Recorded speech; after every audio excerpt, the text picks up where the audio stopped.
Listen to what his ex-wife had to say about him. His eyes would become very evil. The guns and knives. I got into a few choking things with him. The first time he held the gun to my head, he held the gun to my temple and said he was going to blow my brains out. Now, before we even address the contents of this campaign ad where his ex-wife was talking about him putting a gun to her head and saying he was going to blow her brains out, from where he was then to where he is now, he probably don't even remember that he did that because, you know, push that aside. That's a whole issue, you know, in and of its own.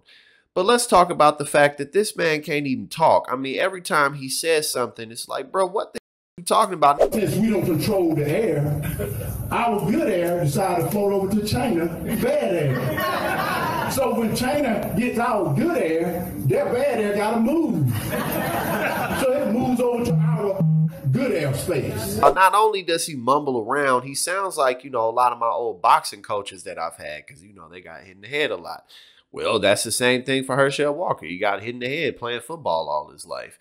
Now he can barely speak. And not only can he barely speak, he don't know what they're talking about or where the hell he is.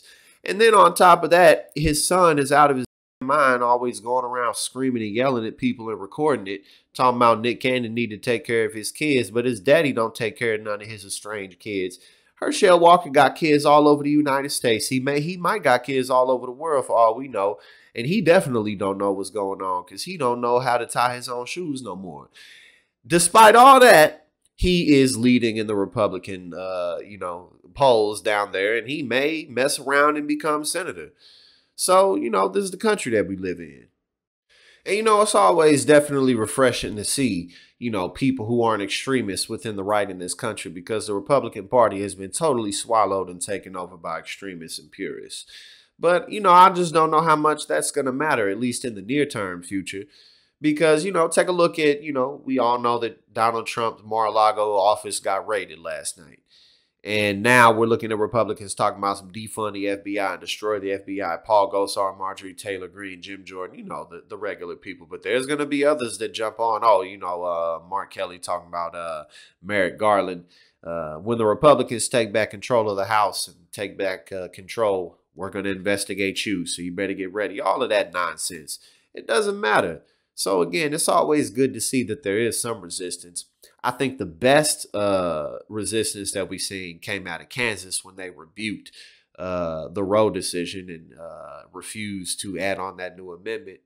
However, at the end of the day, I'm not yet convinced that Herschel Walker's too far gone for Georgia Republicans to vote him into office. Democratic Senator Raphael Warnock is up 50-47 over the Republican former football star Herschel Walker. And, you know, I'll be curious to see if Donald Trump's approval rating goes down within the Republican Party at all, or if the FBI raid strengthens it. You know, as I've said many times, unless they put him behind bars, he's going to run in 2024. He's going to be the Republican nominee.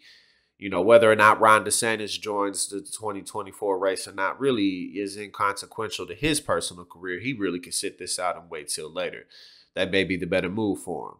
But in terms of Donald Trump, I'm curious to see, how, you know, what really happens with his approval rating within the within the Republican Party. But again, Herschel Walker, now all this mess is coming out about, oh, this man is domestically violent too, putting guns to people's heads, putting guns to his you know, former lover's head. But you know, time will tell. That's the only thing that's going to matter. So we're going to make sure that we keep doing what we need to do on this side.